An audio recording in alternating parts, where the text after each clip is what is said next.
निर्मला सीतारमण को आप कैसे गलत कह सकते हैं? वो तो इतनी बढ़िया है कि प्याज और लहसुन के दाम बढ़ जाते हैं तो वो कह देती हैं कि मैं प्याज लहसुन खाती ही नहीं हूँ। कल को कपड़े का दाम महंगा हो जाएगा तो मैं कपड़े पहन। एक मंत्री से आप पूछ लो कि भैया देश में मंदी है, वो कहते हैं कहाँ है देश में मंदी, लोग शादी कर रहे हैं, एयरपोर्ट पे भारी भीड़ है, कहाँ है देश में मंदी। ऐसे बेवकूफ मंत्रियों को जब आप संसद तक, पार्लियामेंट तक लेके जाओगे ना तो देश की स्थिति यही होगी जो आज बना दी है। स्मृति ईरानी से पूछ लिया गया कि मनमोहन सिंह की सरकार में तो आप फुल नागिन डांस करती थी, यूं यूं करके पूरा नागिन डांस, कभी सिलेंडर लेके बैठ जाती थी, कभी कुछ लेके बैठ जाती थी। अब जब आपकी सरकार में पेट्रोल के दाम बढ़ रहे हैं तो आप क्यों नहीं कर रही? तो वो जवाब देते हैं कि पेट्रोल बाहर से आता है, पेट्रोल बाहर से आता है इसलिए इसकी कीमत पे हमारा कोई असर नहीं है।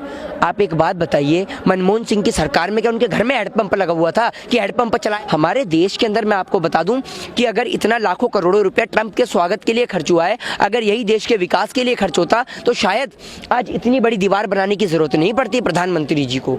आज ये दीवार बना दी इन्होंने अमीर और गरीब के बीच। आप एक बात बताइए प्रधानमंत्री जी, आप जातिवाद की दीवार खड़ी कर देते हैं, आप अमीर गरीब के बीच दीवार खड़ी कर देते हैं।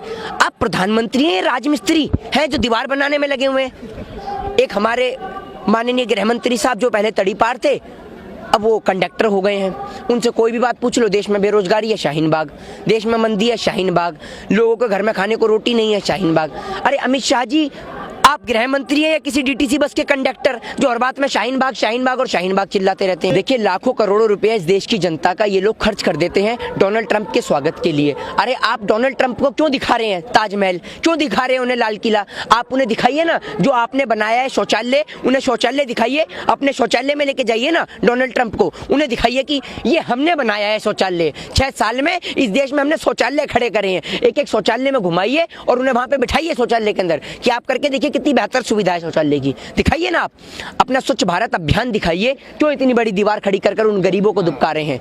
भक्तों का ये मंजर पैदा हो गया है कि अगर सोचिए आपने दीवार तो खड़ी कर दी, अगर वो आके गरीब इस दीवार के ऊपर बैठ गए फिर क्या होगा? ये भी तो सोचिए। और आप देखिए कि 75 लाख लोग डोनाल्ड ट्रंप को देखने के लिए आ रहे हैं। लोग खाली हैं तभी तो डोनाल्ड ट्रंप को देख रहे हैं। वो तो शुक्र मानिए आप, लोगों ने यूं नहीं कहा, भक्तों ने यूं नहीं कहा, अंध भक्तों ने, कि भैया दिल्ली खाली है, दिल्ली खाली है 24 फरवरी को। उसके बाद में आपका यूपी भी खाली हो चुका है, बिहार खाली हो चुका है, मणिपुर खाली, सब जगह खाली, पूरा देश खाली। सारे लोग अहमदाबाद पहुंच गए हैं डोनाल्ड ट्रंप को देखने के लिए। यूपी के अंदर इतने ब्राह्मण भाइयों की मृत्यु हो जाती है, लोग चुप बैठे रहते हैं। कश्मीरी पंडितों के नाम पे राजनीति किया करते थे, 6 साल हो गए कश्मीरी पंडितों को दर बदर की ठोकरें खा रहे हैं हमारे कश्मीरी पंडित भाई। मैं भी खुद ब्राह्मण परिवार से हूँ और मुझे भी दर्द होता है जब बात कश्मीरी पंडितों की आती है। उनके लिए कोई नीति, कोई नियम, कोई कानून नहीं। सीए, एनआरसी और एनपीआर ला सकते हैं, कश्मीरी भाइयों के लिए कोई नियम, कोई कानून नहीं। वो लोग 6 साल हो गए जिनके नाम पे राजनीति करते थे, 6 साल दर बदर की ठोकरें खाते हुए। जनाब 6 साल बहुत होते हैं। 6 साल के अंदर उनके बच्चों का जीवन खराब हो गया, नया एडमिशन मिलता है स्कूल के अंदर, पूछने जाते हैं, कहते हैं तो कहाँ से आए? कश्मीर से, तो एडमिशन नहीं मिलता उनके बच्चों को। ये हालत है और आप सोच रहे हैं कश्मीर के नाम पे राजनीति कर ली। इस देश की दलाल मीडिया वो है जो कश्मीर बंद रहता है तो सवाल नहीं उठाती, नेट सेवा बंद रहती है तो सवाल नहीं उठाती, और एक दिन रोड बंद हो जाए तो दलाल मीडिया के तन बदन में आग लग जाती। सुधीर चौधरी जैसे लोगों ने तो आज देश के चौथे स्तंभ के अंदर जंग लगा दी है। और मैं आपको बता दूं कि ये वो लोग हैं कि जो चौथे स्तंभ को घेरने का प्रयास कर रहे हैं, ये लोग कर रहे हैं। ये वो लोग हैं जो खुद जेल में रहते हैं और शाम को 9 बजे प्रोग्राम चला देते हैं देशभक्ति का, राष्ट्रवाद का। ये फर्जी राष्ट्रवादी लोग हैं, ये बताएंगे हमें देशभक्ति क्या हो। इन्होंने आज देश के चौथे स्तंभ के अंदर जंग लगा दी और अगर यही हालत रही तो ये चौथा स्तंभ निश्चित ही एक दिन गिर जाएगा और इसको आपको और हमें बचा के रखना है, इसे खत्म नहीं होने देना। कुछ दलाल पत्रकारों के कारण जो सत्ता की दलाली में चूर हैं, आप क्या चाहते हैं उनके कारण हम इस देश के चौथे स्तंभ को बेकार होने देंगे? हरगिज नहीं होने देंगे। इस देश के अंदर आज भी रवीश कुमार जी जैसे, अभिषार शर्मा, पुण्य प्रसून वाजपेयी जी जैसे पत्रकार आज भी जीवित हैं, जिससे इस देश की रियलिटी और फैक्ट को दिखाया जा रहा है। खाने को पब्लिक पर रोटी नहीं है, सूखी रोटी नहीं है, प्रधानमंत्री जी मशरूम खा रहे हैं। कहाँ से आ रहा है मशरूम का पैसा? प्रधानमंत्री जी इतना पागल बनाते हैं, 10 लाख का सूट पहन के पब्लिक को 15 लाख की टोपी पहनाते हैं। और मैं बता दूं, इस देश में कोई गरीब नहीं है, कोई गरीब है ही नहीं इस देश में। अब बताओ, प्रधानमंत्री जी मेरे 15 लाख के कर्जदार है। अब मैं जब चाहूँ प्रधानमंत्री से पूछ सकता हूँ, प्रधानमंत्री जी मेरे 15 लाख कब देंगे? बताइए, जगह बता दीजिए, लेने में आ जाता हूँ 15 लाख रुपए। इस देश का प्रत्येक व्यक्ति के कर्जदार है इस देश के प्रधानमंत्री 15 लाख रुपए। अब आप कहेंगे 15 लाख रुपए तो मात्र जुमला था, तो आप एक बात बताइए, बेहतर शिक्षा, बेहतर स्वास्थ्य का जुमला नहीं था? सभी कुछ प्रधानमंत्री जी जुमला ही देते हैं। प्रधानमंत्री जी का ऐसा था, पहले आम चूसते थे, अब देश की गरीब जनता का खून भी चूस रहे हैं आम के साथ में। 45 साल में अनएम्प्लॉयमेंट सबसे ज्यादा, 40 साल में खपत रेट सबसे कम। ये है आज देश की स्थिति। आज देश के अंदर अंबानी और अमीर हुआ जा रहा है, अडानी और अमीर हुआ जा रहा है। रोजगार दिख रहा है आपको कहीं? हालांकि रोजगार प्रधानमंत्री जी ने सबको दिया, पर अब गलती हमारी है, हम लोग उसका लाभ नहीं उठा पाए। प्रधानमंत्री जी ने तो कहा है, सुबह में आप चाय बेकिए, दोपहर में पकोड़े तल लीजिए और रात में चौकीदारी कर लीजिए, हो तो गया रोजगार। प्रधानमंत्री जी ने कहा है, पर लोग उस रोजगार का लाभ नहीं उठा पा रहे हैं। अमित शाह जी ने तो अपने बेटे को दे दिया रोजगार, उन्होंने तो बीसीसीआई में उन्होंने सेक्रेटरी बना दिया। बस बाकी देश की गरीब जनता जो मर्जी करे वो करती रहे।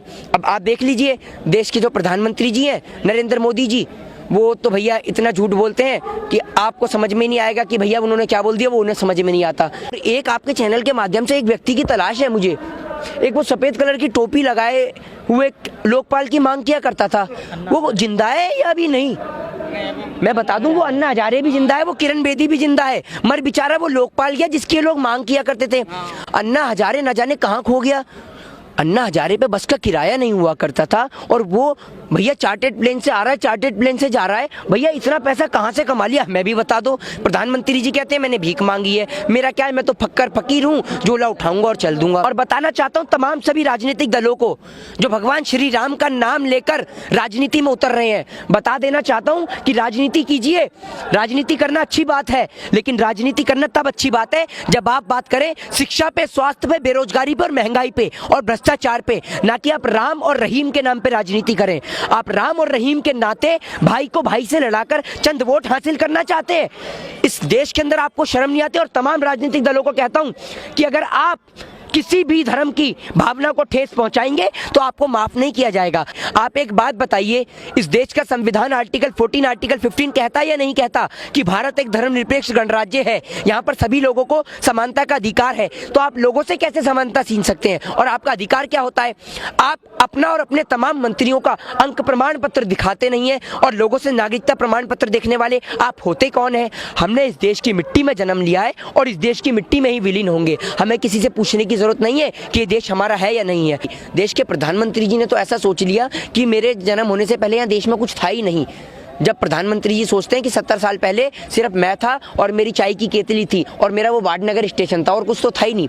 यूपी के अंदर हालात बहुत अच्छे हैं, माननीय योगी आदित्यनाथ जी की सरकार में बहुत कुछ अच्छा हो रहा है, और जितने बढ़िया हालत मेरे ख्याल से उत्तर प्रदेश के हैं पूरे देश में कहीं नहीं है। उत्तर प्रदेश के इतने बढ़िया हालत हैं कि जो एक इंजीनियर है वो सांड पकड़ कर ला रहा है और पुलिस वाले शादी का टेंट उखाड़ रहे हैं। इतनी बढ़िया हालत है उत्तर प्रदेश में माननीय योगी आदित्यनाथ जी की सरकार में, इतना बढ़िया उन्होंने माहौल पैदा कर दिया है। तो देश के माननीय गृह मंत्री जी अमित शाह जी जो गली गली जाकर घर घर जाके पर्चे बांट सकते हैं, प्रचार कर सकते हैं, मेरा मानना है वो यहाँ आकर बहनों से बात भी कर सकते हैं। उनके पैर में मेहंदी तो लग नहीं रही है और मुंह में रसगुल्ला तो है नहीं जो वो यहाँ चलकर नहीं आ सकते और बात नहीं कर सकते। जब वो जाकर इतना प्रचार कर सकते हैं, पर्चे बांट सकते हैं, और इस देश की जनता ने जब इतना बड़ा माइंडेड उन्हें दिया है, तो मेरा मानना यह है कि उनका फर्ज बनता है कि यहाँ आए और लोगों से संवाद करें, और लोगों को जिन बात की गलत फहमी है, आपको लगता है कि कोई गलत फहमी है तो आप उसको आकर दूर करें। सीधी सी सिंपल सी बात है। हरियाणा से हुए हाफ, समझ रहे हैं? हरियाणा से हाफ, महाराष्ट्र से साफ, और झारखंड से सुपड़ा साफ, और दिल्ली में बाप रे बाप, और बिहार के अंदर सीधा मुंडन। समझ गए? ये है इनका बिहार में हाल। लिट्टी चोखा वो तो शुक्र मान लीजिए अभी नरेंद्र मोदी जी ने बोला नहीं कि हाँ, वरना नरेंद्र मोदी जी ऐसा भी बोल सकते हैं, कोई ज्यादा बड़ी बात नहीं है कि भैया कि मेरी माँ चोखा बनाती थी और मैं लिट्टी बिहार से लेके आया करता था। अभी बोला नहीं है, हालांकि बोल देंगे नरेंद्र मोदी, ज्यादा बड़ी बात नहीं है, क्योंकि प्रधानमंत्री जी झूठ बोलने में उनका पता है। प्रधानमंत्री जी का बस नहीं चला कि वो साबित कर दें इस बात को कि जब उनका जन्म हुआ तो इस देश में कुछ नहीं था।